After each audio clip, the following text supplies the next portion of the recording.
முதல் வாசகம். நீங்களும் உங்கள் மூதாதையரும் அறிந்திரா மன்னாவினால் உங்களை உண்பித்தார். இணைச்சட்ட நூலிலிருந்து வாசகம். அதிகாரம் 8 இறைவசனங்கள் 2 முதல் 3 முடிய மற்றும் 14 முதல் 16 முடிய. மோசே மக்களை நோக்கி கூறியது: உங்கள் கடவுளாகிய ஆண்டவர் பாலை நிலத்தில் உங்களை கூட்டிச் சென்ற எல்லா வழிகளையும் நினைவில் கொள்ளுங்கள். அதன் மூலமே அவர் உங்களை எளியவராக்கினார்.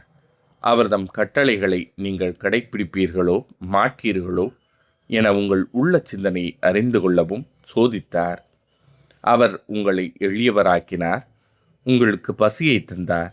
ஆனால் மனிதர் அப்பத்தினால் மட்டுமன்று, மாறாக கடவுளின் வாய்ச்சல் ஒவ்வொன்றாலும் உயிர் வாழ்கின்றார் என்று நீங்கள் தெரிந்து கொள்ளுமாறு நீங்களும் உங்கள் மூதாதையரும் அறிந்திரா மன்னாவினால் உங்களை உண்பித்தார்.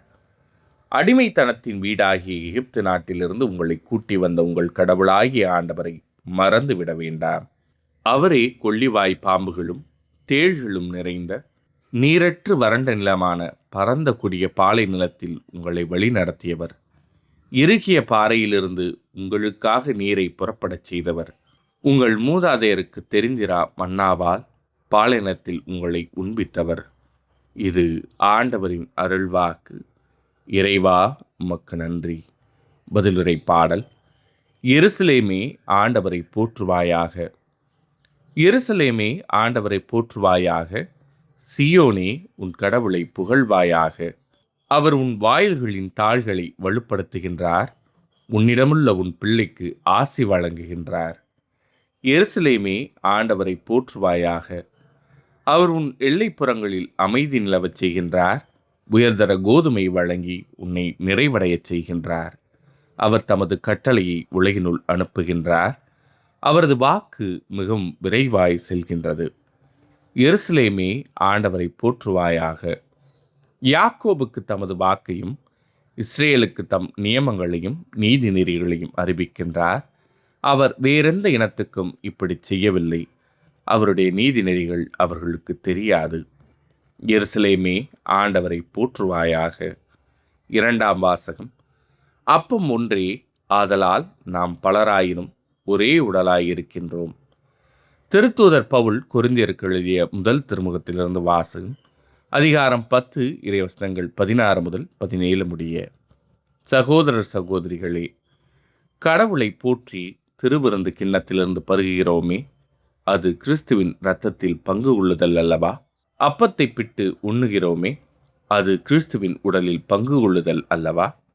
அப்பம் ஒன்றே, ஆதலால் நாம் பலராயினும் ஒரே உடலாயிருக்கிறோம். ஏனெனில் நாம் அனைவரும் அந்த ஒரே அப்பத்தில்தான் பங்கு கொள்கிறோம். இது ஆண்டவரின் அருள்வாக்கு.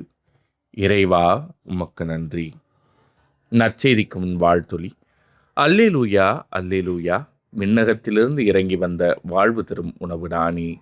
இந்த உணவை எவராவது உண்டால் அவர் என்றுமே வாழ்வார் என்கிறார் ஆண்டவர். அல்லேலூயா. நற்செய்தி வாசகம். எனது சதை உண்மையான உணவு, எனது இரத்தம் உண்மையான பானம். யோவான் எழுதிய தூய நற்செய்தியிலிருந்து வாசகம். அதிகாரம் 6 இறைவசனங்கள் 51 முதல் 58 முடிய.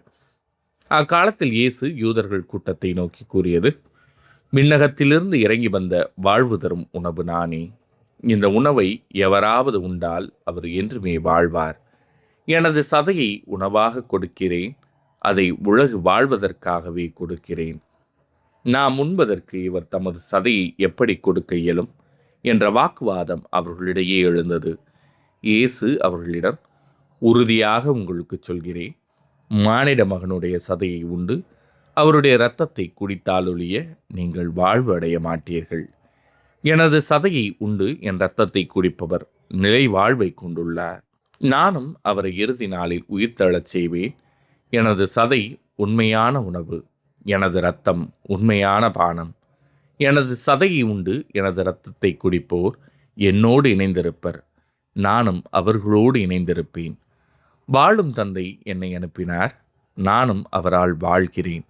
அதுபோல் என்னை உண்போரும் என்னால் வாழ்வர். விண்ணகத்திலிருந்து இறங்கி வந்த உணவு இதுவே.